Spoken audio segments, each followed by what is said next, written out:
Welcome to the deep dive. We take the sources you give us and, well, we pull out the key insights so you can get up to speed fast. And today, we're really getting into Chapter 18 of the Bhagavad Gita.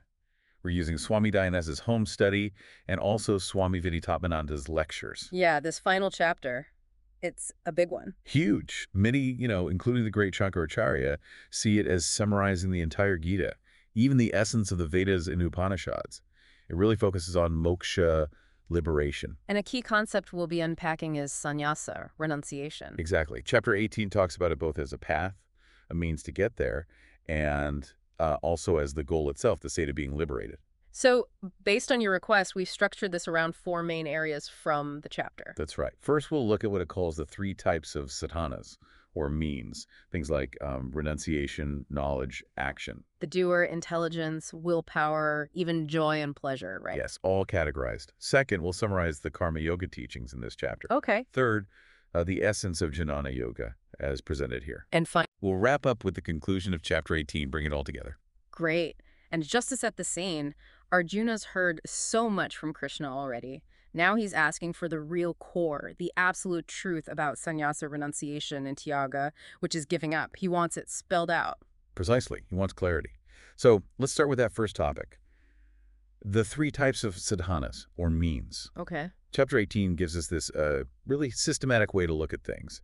It classifies different aspects of life and practice using the three gunas. Sattva, rajas, and tamas. Purity, passion, and inertia, basically. Exactly. It applies this framework to understand the qualities behind things. It sounds like a really useful lens for looking at our own motivations and actions.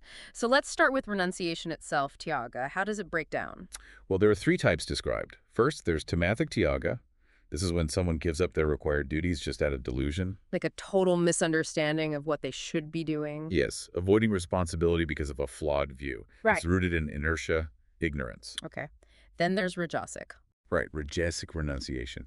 This is giving up actions because they seem, well, troublesome or physically difficult. Ah, so it's driven by avoiding discomfort or effort. Exactly. It's based on attachment to comfort, aversion to difficulty. Very passion-driven. And the third type? That's sattvic tyaga, presented as the correct or insightful form. Here, you perform your duties, your obligatory actions. But you renounce the attachment to the results. Precisely. You give up the attachment to the fruits of the action. A true tyagi, a renunciate, isn't put off by unpleasant work, nor are they overly attached to pleasant work. So the focus shifts entirely to the action itself, done well, without worrying about what's in it for me. You've got it. It's about the inner attitude, not necessarily just stopping the action. That's a key distinction. How does this three-way split apply to knowledge? Sattvic knowledge is described as seeing the one, imperishable reality in all beings, seeing the unity, the interconnectedness. Undivided despite appearances. Yes, seeing beyond the surface differences to the underlying truth. And rajasic knowledge. Rajasic knowledge focuses on the differences. It sees various beings as having distinct, separate existences. It emphasizes the diversity. But maybe misses that deeper unity. It tends to, yes.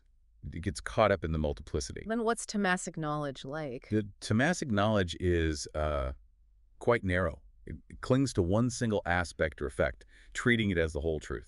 It's superficial, not based on reason or reality. Like fixating on one detail and blowing it out of proportion, ignoring the bigger picture. Exactly, a distorted, limited understanding. It's really interesting how the gunas provide this lens, isn't it? It really is. Okay, let's apply it to action itself. What are the three types of action? Sattvic action is action that's obligatory, part of one's duty, performed without attachment and without any desire for personal reward. Just doing what needs to be done with the right attitude. Right. Then there's rajasic action. This is marked by egoism, a strong desire for results, and often involves a lot of strain and effort driven by that desire. You can almost feel the striving in that description. Yes. And finally, tamasic action. This is undertaken out of delusion, ignoring the consequences, potential harm, loss, or even one's own ability to do it properly. So impulsive, careless, maybe even destructive. Often, yes. Yeah. Ill-considered. Okay, so we have the action itself. What about the person doing the action, the doer? The chapter describes three types of doers, too. The sattvic doer is free from attachment and egoism. They have fortitude and enthusiasm, but they remain steady, unaffected by success or failure. Focus on the process, not the personal win or loss. Exactly. The Rajasic doer, on the other hand, is passionate, always looking for the fruits of their actions. They're often greedy, perhaps impure or even violent, and easily swayed by joy and sorrow. Their emotions are tied to the outcomes. Very reactive. Very. And the Tamasic doer, well, the description isn't flattering. Unsteady, vulgar, stubborn, or unyielding, deceitful, malicious, Wow. lazy, despondent, and a procrastinator. Definitely qualities to be aware of and move away from. Let's talk about intelligence, Booty. How does that get classified? Sattvic intelligence is discriminating. It understands the right path, whether it's action or renunciation. It knows what should and shouldn't be done, discerns fear from fearlessness, and grasps the nature of bondage and liberation. It sees clearly. Yes. Rajasic intelligence, however, gets things mixed up. It doesn't correctly understand dharma and dharma, right and wrong action. There's confusion about what ought to be done. So the judgment is clouded. Clouded by desires and attachments, yes. And Tamasic intelligence is described as being enveloped in darkness. It takes dharma for dharma, wrong for right, and sees everything in a disordered, perverse way. Like looking through a warped lens, it fundamentally misunderstands things. That's a good way to put it. Okay, moving on to willpower, Dridi. How does that fit the pattern? Sadhvit's willpower, or driti, is unwavering. It's that steady resolve that helps control the mind, the breath, the senses, often through yoga.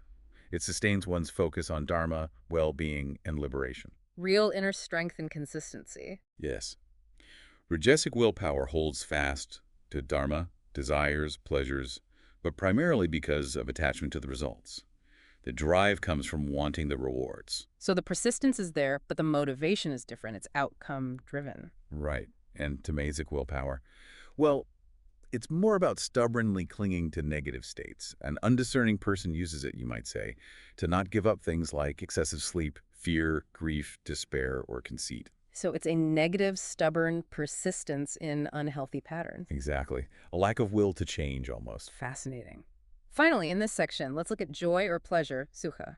How are the three types different? Sattvic sukha is described poetically. It's said to be like poison in the beginning, perhaps difficult or requiring effort. But like nectar in the end. Yes. It leads to lasting peace and self-realization, born from the purity of one's own mind. Think of the satisfaction from overcoming a challenge or deep meditation. Right. And rajasic. Rajasic sukha is the opposite. It arises from the contact of the senses with objects. It feels like nectar at first, immediate gratification. But ends up like poison. Exactly. It leads to craving, disappointment, and ultimately suffering.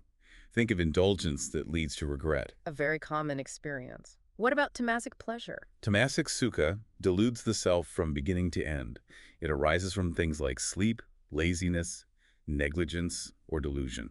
It offers no real joy, just dullness or escape. So it's not even truly pleasant, just numbing. Numbing, or a mistaken sense of ease that actually hinders growth. This whole framework of the three gunas applied to these different aspects, renunciation, knowledge, action, doer, intelligence, well, joy. It's incredibly insightful for self-reflection. It really is. It gives you a practical tool to analyze the quality of your experiences and motivations. Okay, let's shift gears now to our second main topic, the summary of karma yoga found in chapter 18. Right. This chapter really hammers home the importance of performing your svadharma. Your own prescribed duty, the one that aligns with your nature. Yes.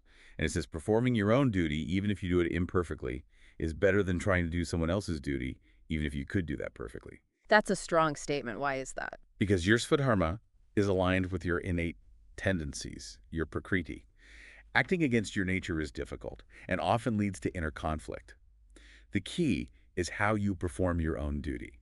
And that how comes back to detachment, doesn't it? Absolutely. The chapter stresses performing actions without attachment to the results and, crucially, dedicating the results, dedicating the action itself to the divine. And this process purifies the mind. That's the promise. This selfless action, this karma yoga, leads to purity of mind, which is essential for liberation. How does it frame the act of doing one's duty? It says that when you're engaged in your own duty, you are, in effect, worshiping the source of all beings, the divine that pervades everything, through that duty. So your work becomes a form of worship. A very practical form of worship, yes. It encourages you to fix your mind and intellect on the Lord, offering all actions to Him. Am I doing that? By surrendering and acting without attachment. You overcome obstacles through His grace and attain supreme peace. That's the essence of the karma yoga path, summarized here. It also touches on acting according to one's prakriti, or inherent nature again. Yes, it reinforces that. It says even someone with strong resolve will ultimately act according to their own nature. Trying to forcibly restrain your inherent tendencies is seen as futile. Which connects to how we view success and failure, perhaps. It does. Our unhappiness often comes from identifying too strongly with outcomes, labeling them rigidly as success or failure. But we don't fully control the outcomes. Exactly. We control the effort, the intention, the attitude. The outcome depends on countless factors. Mhm. Karma Yoga teaches us to take responsibility for our part, the action, and accept the results as they come, understanding they're part of a larger picture. It's about shifting focus from the prize to the process, seeing the process itself as the offering. Well put. That's a central theme. Okay, let's move to our third area, the summary of Jnana Yoga, the path of knowledge. Right. Chapter 18 also gives a concise summary of this path. It outlines the practices and qualities needed to achieve self-realization, to truly understand the nature of reality. What does it emphasize? Things like having a purified intellect, controlling the mind, renouncing sense objects, sound, touch, etc., giving up attachment and aversion. These sound like preparations for deeper insight. They are. Also, dwelling in solitude, eating moderately, controlling speech, body, and mind, being constantly engaged in meditation and concentration, and taking refuge in dispassion, Viraja. So a disciplined inner life focused on turning inward. Yes. And through these practices, one becomes fit for realizing Brahman, the ultimate reality. And what does someone who has attained this realization look like? What are their characteristics, according to the chapter? They are free from egoism, the sense of I and mine, free from violence, pride, desire, anger, possessiveness. They are tranquil, at peace. And fit for becoming one with Brahman? That's the phrase used, yes. Fit for Brahman becoming. And the core of this knowledge, this jnana, It's realizing the self, the Atman, as distinct from the body, the mind, the intellect. Recognizing the self as the pure awareness, the conscious principle, the illuminator of all experience. and seeing the universe. As a manifestation of the divine, of Brahman.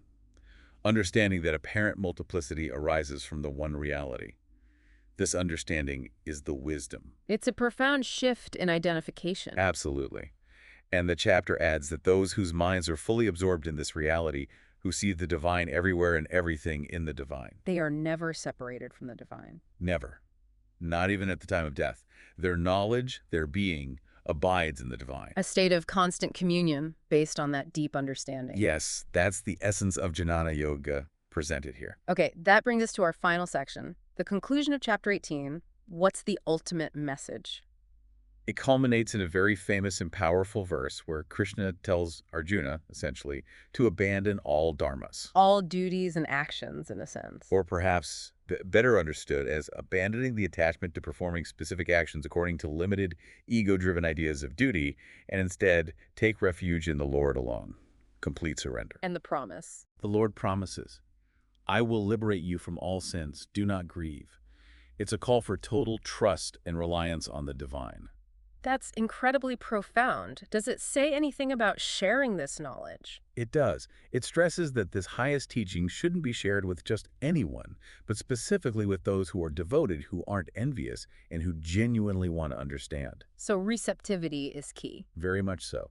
And it adds that serving devotees by teaching them this knowledge is highly pleasing to the Lord, a great act of merit. Interestingly, it even says studying this dialogue itself. Yes, just studying this conversation between Krishna and Arjuna, with faith and without finding fault, is considered a form of worship in itself, a sacrifice of knowledge. That elevates the act of learning and contemplation. How does the chapter actually end? It ends with Krishna asking Arjuna a direct question. Has this wisdom I've shared destroyed your delusion, the one born from ignorance? And Arjuna's response. Arjuna confirms, my delusion is destroyed. I have regained my memory of my true nature through your grace. I stand firm, free from doubt. I will act according to your word. Ah, so he's moved from confusion and despair to clarity and readiness for action. Exactly. The teaching has done its work. He's ready to engage in his duty, but now with the right understanding and attitude.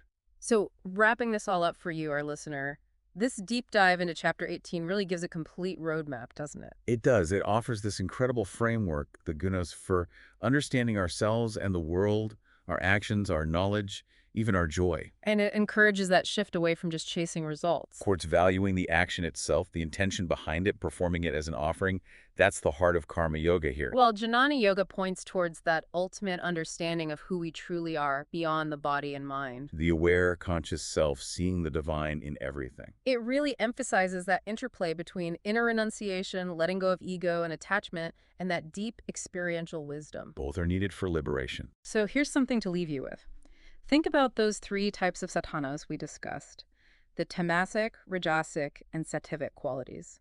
Where do you see them playing out in your own life? In your work, your relationships, your pursuit of knowledge, even in what brings you pleasure? And reflecting on that, consider this. How might consciously trying to cultivate more sattvic qualities, performing actions without attachment, seeking clear understanding, finding joy and purity of mind, how might that, as Chapter 18 suggests, lead you towards a more profound, lasting sense of fulfillment and peace?